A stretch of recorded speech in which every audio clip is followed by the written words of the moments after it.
નમસ્કાર મિત્રો, education with Jignesh ચેનલમાં એકવાર ફરીથી તમારું સ્વાગત છે। મિત્રો, આજે આપણે વાત કરવા જઈ રહ્યા છીએ કે વિદ્યા સહાયક ભરતી જે હાલમાં ચાલી રહી છે અને સામે ઘણા ઉમેદવારોની માગણીઓ પણ વધી રહી છે કે રોજ સચિવાલયમાં કે વિદ્યા સમીક્ષા કેન્દ્રમાં કંઈક ને કંઈક રજૂઆતો જઈ રહી છે।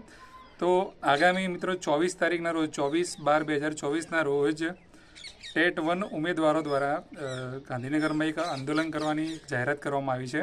તો આ આંદોલન શા માટે અને કેમ એની આપણે થોડી આજે ચર્ચા કરીશું।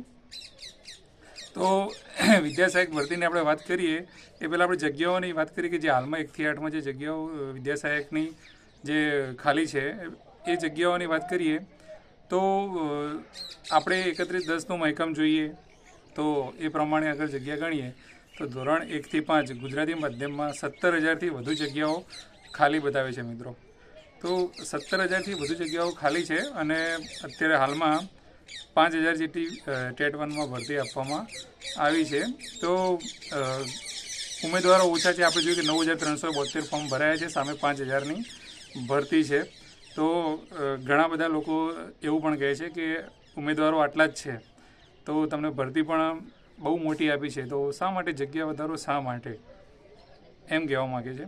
તો જગ્યા વધારો માંગો એ બધાનો હક છે, માગી શકે છે, એમાં કોઈ પ્રોબ્લેમ છે નહીં।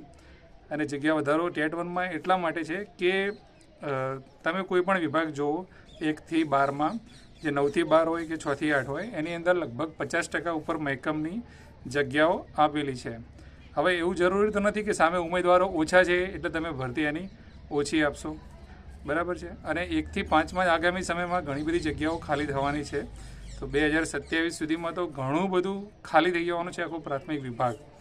તો એ અનુસંધાનમાં પણ હાલમાં જો 5,000 જગ્યાઓ જે આપેલી છે એમાં કદાચ થોડીક 1,500 કે 2,000 જગ્યાઓ વધારી દે તો એમાં કંઈ વાંધો આવવાનો નથી અને એ સારું જ બાબત છે।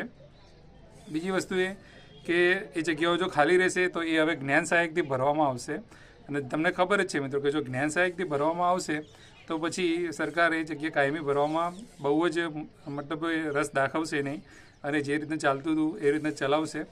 અને આગામી 7,000 કે 8,000 ભરતી કરતાં પણ હજુ બીજી જગ્યાઓ 10,000 જેવી જગ્યાઓ હાલમાં 1 થી 5માં ખાલી રહેશે અને જેમ જેમ 31/10 અને 31/5નું આવી રીતે જે મહેકમ મતલબ છૂટા થવાની જે તારીખો આવે છે એ તારીખમાં એ ઘટ વધતી જ જવાની છે। તો 1 થી 5નો જે જગ્યા વધારો રહ્યો એકદમ વ્યાજબી છે, બરાબર છે। આપણે હા ગણી શકીએ કે 9 થી 12માં પણ જે છે પણ એ ઓલરેડી મહેકમ 50% આપેલું છે એટલે હવે તમે લાંબુ કદાચ ખેંચવા જાઓ તો કદાચ ના પણ થાય, બરાબર છે। અને થતું હોય તો એમાં આપણે કોઈ વાંધો નથી, પણ જે પણ લોકો આંદોલનમાં જોડાવા ઈચ્છે છે એ એમના માટે આ વિડીયો મતલબ એમ કહેવા માગું છું કે 24/12ના રોજ જો તમે ટેટ 1માં હો, તમારું મેરિટ ઓછું બનતું હોય, તમને લાગે કે મારો નંબર 5,000ની ભરતીમાં નથી આવી શકે એવો, તો આ લાસ્ટ ચાન્સ છે। તો તમે 24/12ના રોજ જે પણ લોકો આંદોલનમાં જવાના છે એમની સાથે જોડાજો અને તમારી રજૂઆત કરજો। પણ મારી બીજી પણ એક વિનંતી છે જે પણ લોકો આ વિડીયો જોઈ રહ્યા છે અને જે લોકો આંદોલનમાં જવાના છે, જગ્યા વધારાની જે તરફેણ કરે છે એમને કે જગ્યા વધારા માટે જાઓ એનો કોઈ જ વાંધો નથી અને સારી બાબત છે ટેટ 1માં જગ્યા વધારો થાય, પણ સાથે સાથે વિદ્યા સહાયક ભરતી પ્રક્રિયા આગળ વધે અને બદલી કેમ જેવો વધી રહ્યો છે આગળ એ રીતે એનું PML આવી જાય અને આગળની પણ પ્રોસેસ થાય એ માટે પણ એક આવેદન જરૂરથી આપજો તો ભરતી પ્રક્રિયા પણ આગળ વધે, તમારી રજૂઆત પણ એમને એમ બની રહે। તો આ વાત કરી આપણે કે ટેટ 1માં જગ્યા વધારો કેમ શક્ય છે અને શા માટે। જગ્યા વધવાથી કોઈ કશું ભરાઈ જવાનું નથી એટલું બધું, કારણ કે ટેટ 1માં જગ્યાઓ દર વર્ષે ખાલી થતી જ રહેવાની છે અને ઉમેદવારો સામે એટલા આવવાના નથી, કારણ કે હાલમાં જે PTCનો ક્રેઝ જે છે એ પ્રમાણે આપણે જોઈએ તો ઉમેદવારો ખૂબ નવા ઉમેદવારો ઓછા હોય છે, બરાબર ને।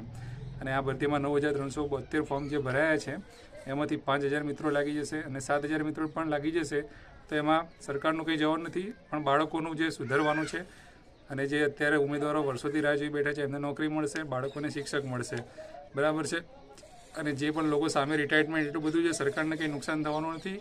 1-1 લાખ રૂપિયા પગારના શિક્ષકો રિટાયર થયા હોય સામે 26,000નો વિદ્યા સહાયક લેશે તો એમાં સરકારનું કશું લૂંટાઈ જવાનું નથી। તો જગ્યા વધારાની માગણી યોગ્ય છે, તો દરેકને વિનંતી છે જો તમે જગ્યા વધારો ઈચ્છતા હો, જો તમે ટેટ 1માં હો તો 24/12ના રોજ અવશ્યથી આંદોલનમાં જોડાજો અને સાથે સાથે PML માટે અને વિદ્યાસહાયક ભરતી માટે પણ આવેદનપત્રો આપજો. જય હિન્દ, જય ભારત. Thank you.